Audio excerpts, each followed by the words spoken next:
Bienvenue Madame, Monsieur, vous suivez le journal sur Business 24 Africa, présent les titres de l'actualité. À 24 heures des assemblées générales de la BAD à Abidjan, un atelier préparatoire du contre-espace sur la BAD est organisé par les jeunes volontaires pour l'environnement et ses partenaires. Nous irons savoir ce qui s'est passé à l'afterwork des professionnels du bâtiment et des travaux publics, un apéritif dînatoire qui aura permis de s'informer sur les innovations du BTP et de l'industrie.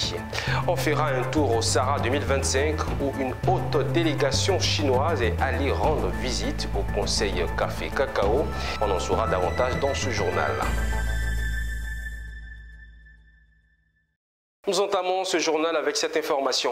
À 24 heures des assemblées générales de la BAD à Abidjan, marquant les 50 années de financement du développement pour les populations africaines, des voix s'élèvent mettant en doute l'ensemble des activités et projets menés par l'institution financière et son impact sur les communautés africaines. C'était un atelier préparatoire du contre-espace sur la BAD, initié par les jeunes volontaires pour l'environnement Côte d'Ivoire et ses partenaires. L'objectif étant de mobiliser les communautés et les organisations de la société civile pour dénoncer les impacts négatifs des politiques de la BAD et réclamer des réparations pour les effets néfastes de leur financement sur le continent. Walter Kofi. L'objectif est de redonner la parole aux communautés affectées par les projets de développement financés par la Banque africaine de développement BAD. Une journée dédiée à comprendre les impacts des activités de l'institution financière et établir la radiographie de ses programmes de développement. Un panel autour de l'endettement des pays africains, du contexte de la Côte d'Ivoire en matière d'infrastructure, des secteurs de prêt de la banque et l'impact des systèmes de développement sur la souveraineté alimentaire. Les responsables de jeunes volontaires pour l'environnement GVE Côte d'Ivoire, structure initiatrice de cet atelier, ont animé cette conférence. La précarisation des populations, l'accroissement des inégalités, l'endettement massif de nos pays pour des projets qui ne servent que les intérêts de quelques-uns. La recolonisation économique orchestrée par une BAD qui ignore les appels et les résistances des communautés. Nous affirmons que l'Afrique n'est pas un réservoir de ressources à piller, que nous refusons d'être sacrifiés au nom du développement, car la vie ne se négocie pas. Nous exigeons l'arrêt immédiat du financement des projets destructeurs de la nature, des droits et des cultures, des réparations pour les torts causés aux communautés déplacées, aux femmes privées des ressources, aux peuples dépossédés. Notons que cet atelier préparatoire du contre-espace sur la BAD est organisé par les jeunes volontaires pour l'environnement GVE Côte d'Ivoire et ses partenaires. S'est tenu en marge de la 60e assemblée annuelle de la Banque africaine de développement, prévue du 26 au 30 mai 2025 à Abidjan. En Côte d'Ivoire, ces dernières années, on observe une amélioration dans la perception de la crédibilité des concours de la fonction publique. Toutefois, beaucoup reste à faire. C'est tout le sens de la charte d'éthique des concours administratifs mise en place par le ministère de la fonction publique. Cette année, l'adhésion à cette charte est à sa 5e édition et a vu la présence du ministre d'État, ministre de la fonction publique et de la modernisation de l'administration. C'était Talina.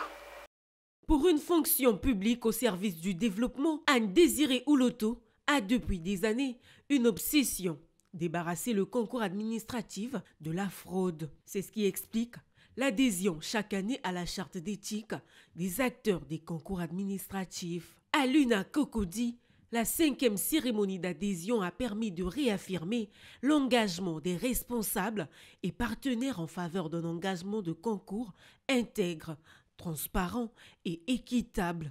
Suite aux travaux de la commission de validation des dossiers numérisés de candidature, les convocations ont été mises en ligne le mardi 20 mai 2025 sur notre site internet www.fonctionpublique.com .gouv.ci en vue des épreuves écrites d'admissibilité et d'admission. Bien entendu, une période de réclamation est ouverte à l'effet de recueillir et de traiter les réclamations des candidats qui n'auraient pas reçu de convocation. À l'issue de cette phase, les candidats dont les dossiers seront jugés réguliers seront autorisés à participer aux compositions. Mesdames et messieurs, chers amis de la presse et des médias, il me plaît de porter à votre connaissance que le lancement officiel des compositions se tiendra le samedi 14 juin 2025. La localité vous sera indiquée à bonne date. Je profite donc de cette tribune pour rappeler à nos concitoyens que pour entrer à la fonction publique, on ne doit pas payer 5 francs à qui que ce soit. Celui qui vous demande de l'argent, il faut le dénoncer. C'est donc une activité pertinente et nous nous réjouissons que depuis 5 années, elle se perpétue et elle continue de prendre toujours de l'ampleur. Elle continue d'étant les vecteurs de la transformation du service et naturellement à assurer la transparence dans tout ce qui se fait. Au titre de la session 2025, la fonction publique annonce que 590 concours sont ouverts, dont 213 recrutements nouveaux et 377 promotions. Les épreuves écrites débuteront le 14 juin prochain dans 10 villes du pays. Nous ouvrons à présent une page foncière dans ce journal. Le ministère de la Construction, du Logement et de l'Urbanisme s'est récemment déporté à Beauville, dans la région des Grands Ponts. 2 jours durant, le ministère est allé échanger avec les populations. L'objectif étant de les informer, les sensibiliser sur les réformes de son département, notamment sur l'importance de l'attestation de droit d'usage coutumier et les règles de construction afin de promouvoir un développement urbain harmonieux et sécurisé. Le commentaire de mon désir Nascimento. Un foncier urbain plus sécurisé et un développement urbain durable, gage de stabilité sociale.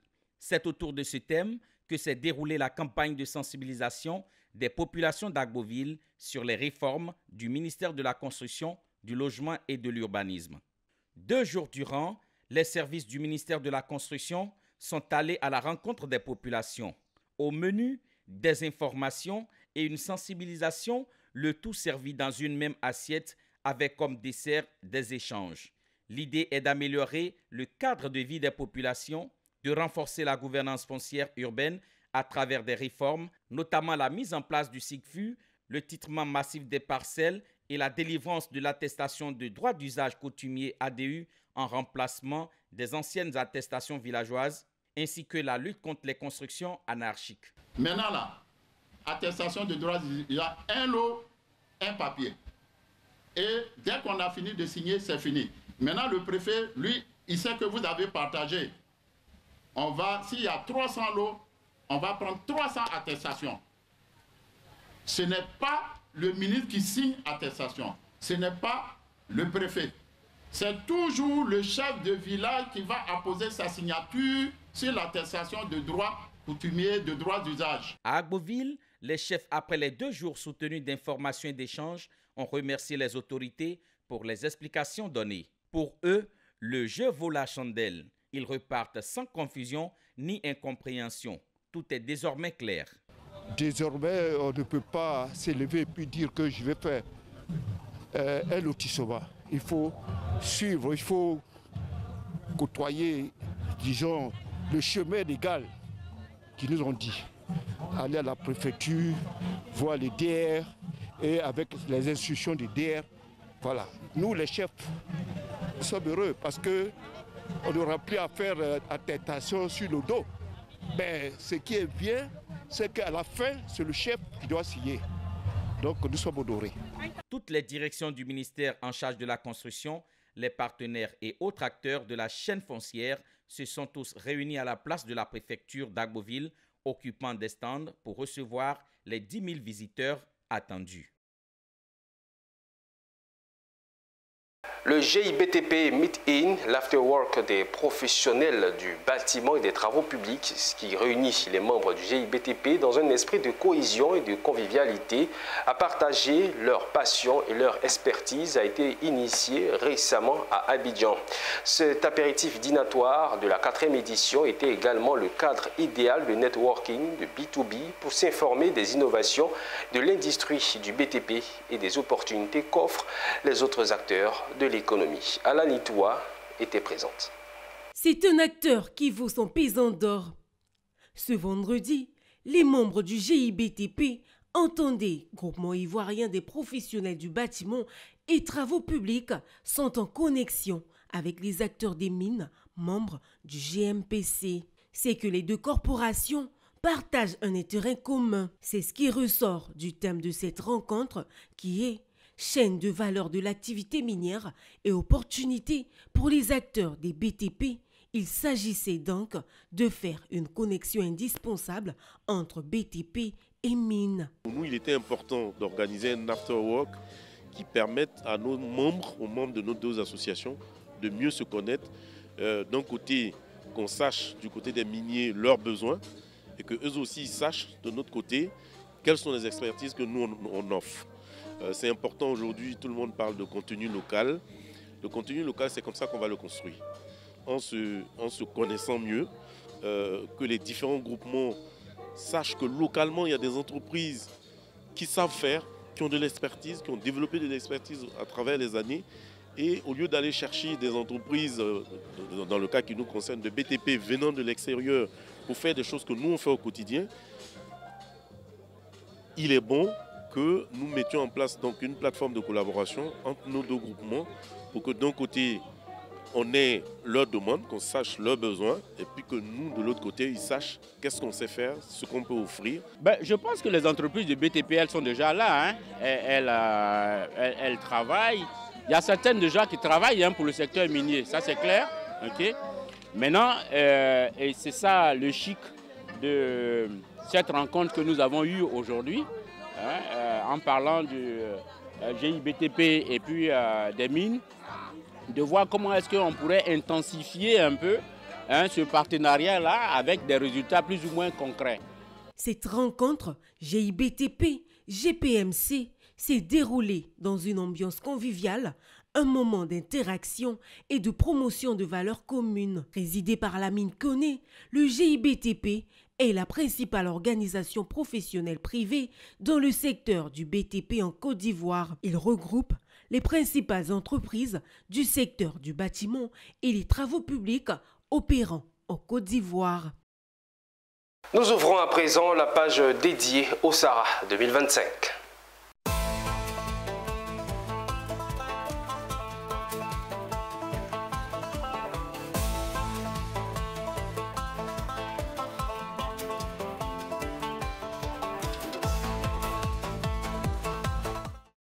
Et à l'instar du Bénin, la Chine, bien présente au Sahara 2025, a quant à elle frappé à la porte du Conseil Café Cacao Alan. Évidemment, après la signature de mémorandum unissant le ministère d'État, ministère de l'Agriculture de la Côte d'Ivoire, au ministère de l'Agriculture et des Affaires rurales de Chine, cette haute délégation chinoise est allée rendre visite au Conseil Café Cacao. Là, elle a échangé les civilités avec le DGA du Conseil Café Cacao et au sortir de cette rencontre, le DGA du Conseil Café Cacao donne des éclairages. On l'écoute.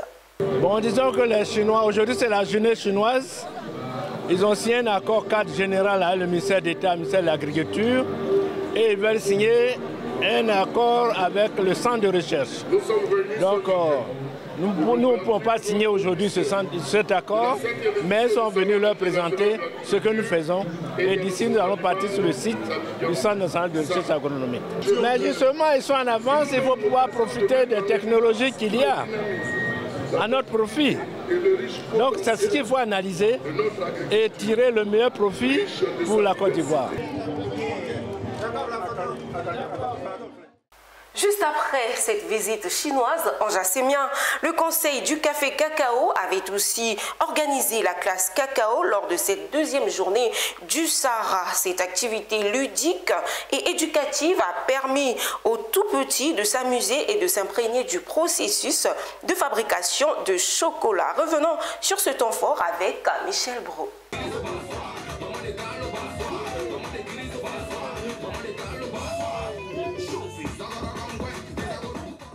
La classe cacao du Conseil Café Cacao a tenu toutes ses promesses au parc des expositions, dans une ambiance festive et éducative particulièrement dédiée aux enfants, permettant aux plus jeunes de découvrir de manière ludique les merveilles du secteur agricole.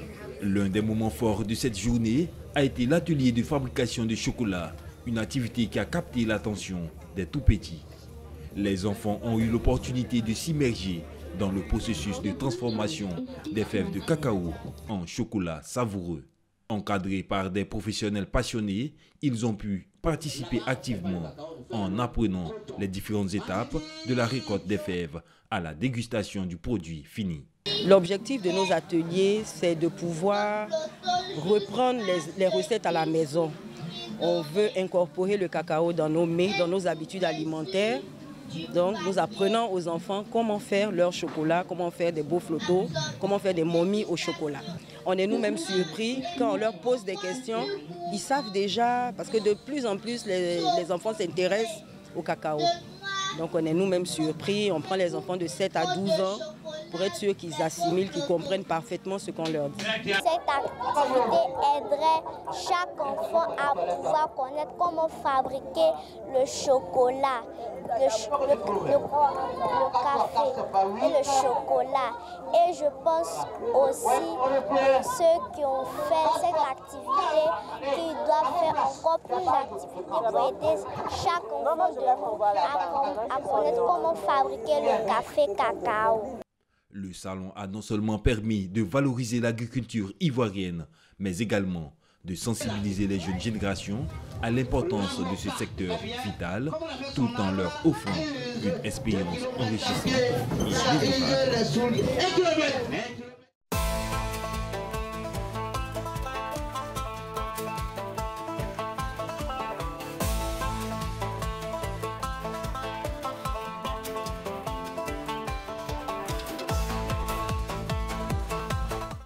Voilà, c'est tout pour l'actualité du Sahara d'aujourd'hui. Merci infiniment Alan pour toutes ces informations. On se donne rendez-vous demain pour d'autres échos sur le Sahara 2025. Avec le même plaisir. Autre information, la librairie Siloué Carrefour innove à l'occasion de ses 60 années d'anniversaire. La librairie Carrefour Siloué a fait peau neuve, mais elle ne s'est pas contentée que du cosmétique. Cette année, la librairie lance une innovation majeure pour sa clientèle, le paiement numérique. Un paiement qui permet à la librairie de rentrer dans l'ère du digital et offrir plusieurs avantages aux clients. Notre reporter Philippe Zabo a assisté au point de presse de la librairie pour annoncer cette bonne nouvelle.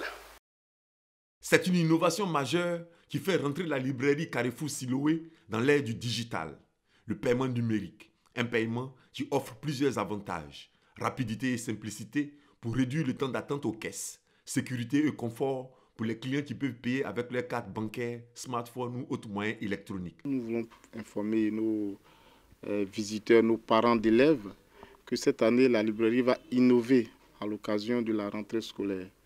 Ils auront ce qu'on appelle les bons d'achat numérisés. À partir du 1er juin, la librairie mettra ses bons d'achat numérisés, ses porte-monnaies électroniques, comme je le disais tout à l'heure, à la disposition de la population. Alors, comment ça se fait concrètement? Vous venez à la librairie pour une valeur de, je donne un exemple, de 10 000, vous allez acheter un porte-monnaie de 9 000. On va vous donner un porte-monnaie de 9 000 que vous allez pouvoir utiliser à partir de cette date-là jusqu'au 31 décembre, quand vous voulez, pour pouvoir prendre les ouvrages, les articles que vous avez besoin pour votre enfant. Ce qui veut dire que vous pouvez offrir ces bons d'achat, ces porte-monnaies à d'autres personnes. Et ça permettra ainsi, alors, dans un esprit de solidarité, d'aider chaque fois ceux que nous voulons aider. L'annonce de la librairie s'inscrit dans les festivités de ses 60 ans d'anniversaire qui continuent. Nous avons donc des dédicaces qui vont se faire déjà le mercredi prochain, le 28. On aura une dédicace ici. Et le 31, une cérémonie de dédicace qui sera encore ici, en la librairie Carrefour. Le point de presse de la librairie Carrefour a été précédé par la présentation et la dédicace du livre « Aimer la Vierge » des pères Hippolyte Anigori et Alain Dro. Et nous poursuivons l'information.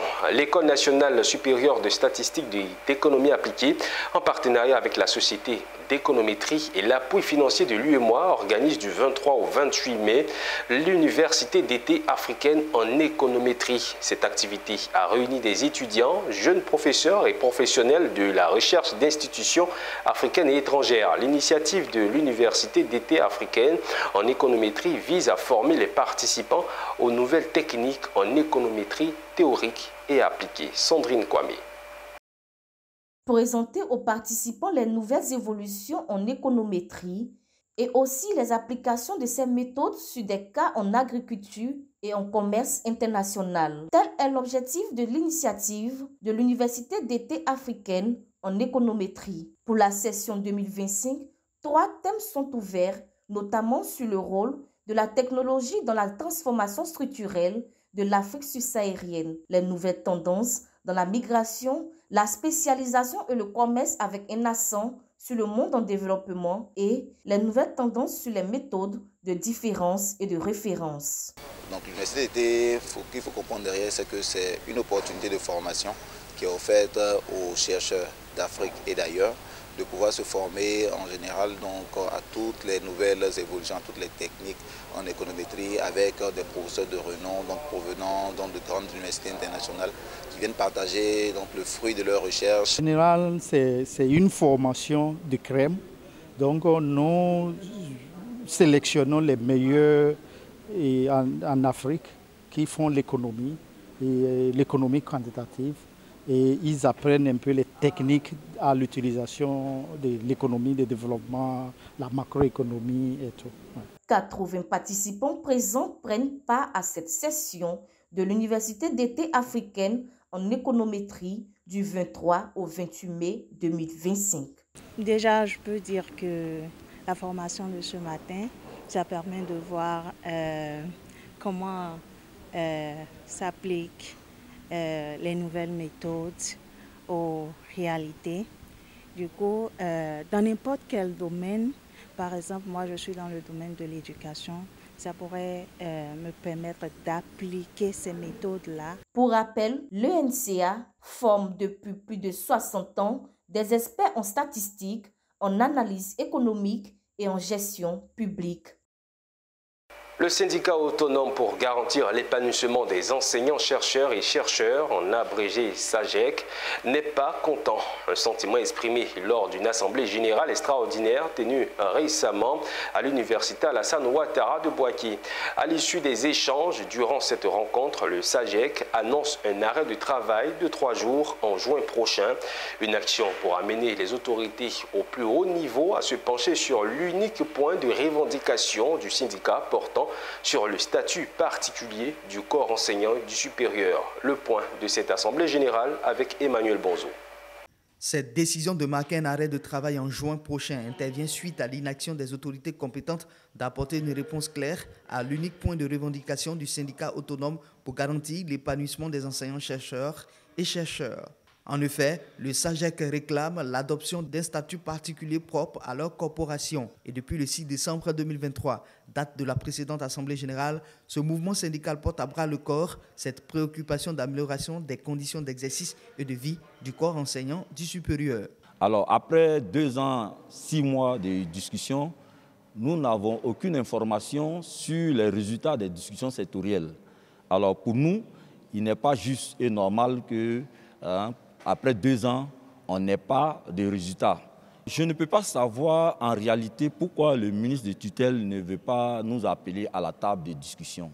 Si plusieurs textes, notamment les décrets de 1970, 1978 et 1993, fixent le statut particulier des enseignants du primaire, du secondaire et du supérieur, ces dispositions ne correspondent plus aux réalités actuelles de leur corps de métier, selon Dr Koba, le secrétaire général national du SAGEC. Ainsi, pour espérer une suite favorable à leur unique et seule revendication, les enseignants-chercheurs et chercheurs projettent d'entrer en grève du 10 au 12 juin prochain.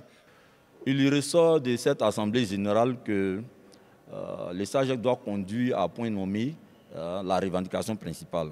Donc le mardi 27 mai 2025, on déposera un courrier pour un arrêt de travail allant du 10 au 12 juin 2025.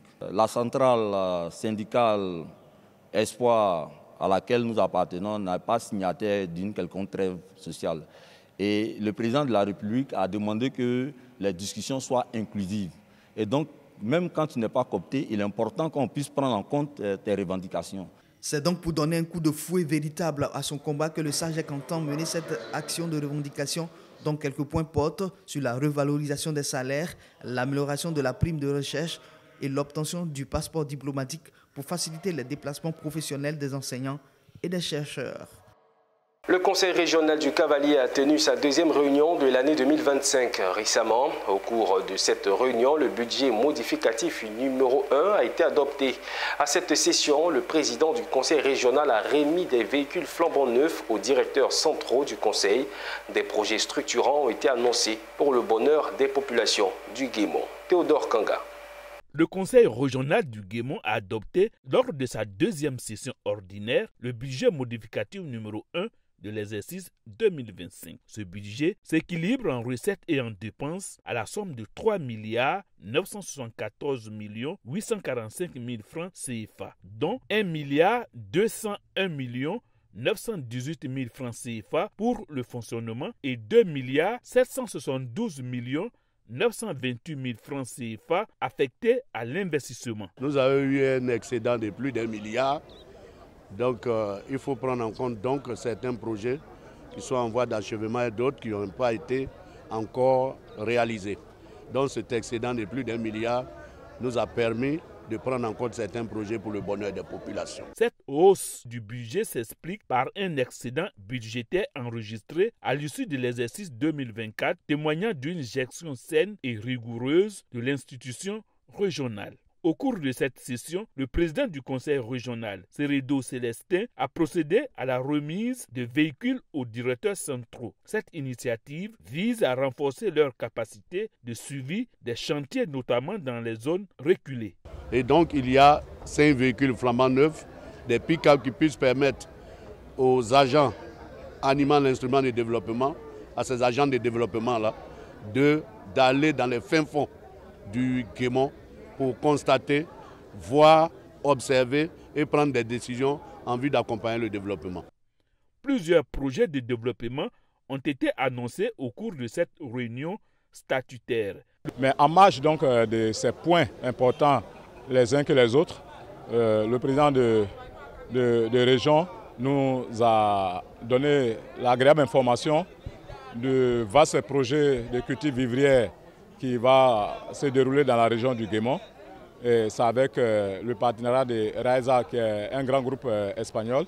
Mais aujourd'hui, avec les véhicules que nous avons eus, nous pouvons aller sur le terrain pour faire des évaluations, pour voir si ce qu'on a proposé, ce qu'on a programmé, s'est mis en œuvre et à quel niveau. Le budget modificatif numéro 1 a été adopté à l'unanimité par l'ensemble des conseillers régionaux présents à cette session. Classé comme l'un des meilleurs groupements de femmes régionales et nationales, le groupement des femmes Parachogo de Maranama, dans la sous-préfecture de Kolia, région de la Bagoué, exerçant dans le vivrier et le maraîchère, vient d'investir leur présidente. Occasion pour eux d'égrener les difficultés auxquelles elles sont confrontées, notamment les matériels agricoles, de semences et bien d'autres. Ouattara Daouda pour plus de précisions. La présidente des femmes du vivrier Parachogo de Maranama dans la sous-préfecture de Kolia a été investie à l'occasion d'une journée pour rendre hommage aux femmes. Elles ont été encouragées à s'unir autour des idéaux de paix et favoriser leur autonomisation afin de participer au développement local. Madame la marraine, nous ne pouvons terminer nos propos sans vous demander une assistance pour nos semences, d'oignons, choux, aubergines et le produit phytosanitaire nécessité pour de la construction d'une salle de loisirs avec un congélateur. Prenant la parole, la marraine de cette journée a réaffirmé sa volonté d'appuyer ces braves femmes pour améliorer leurs conditions de travail et accroître la rentabilité. J'ai offert les dons pour les femmes de Mananama, pour leur courage et pour leur travail. Parce que c'est travail pour qu'on puisse les encourager. Les dons puissent les encourager à travailler. Tout le monde sait que le village n'est pas facile. J'ai offert les dons pour leur courage et pour leur sincérité. Mais ce qu'elle a fait aujourd'hui, vraiment, c'est de ça que les femmes ont besoin.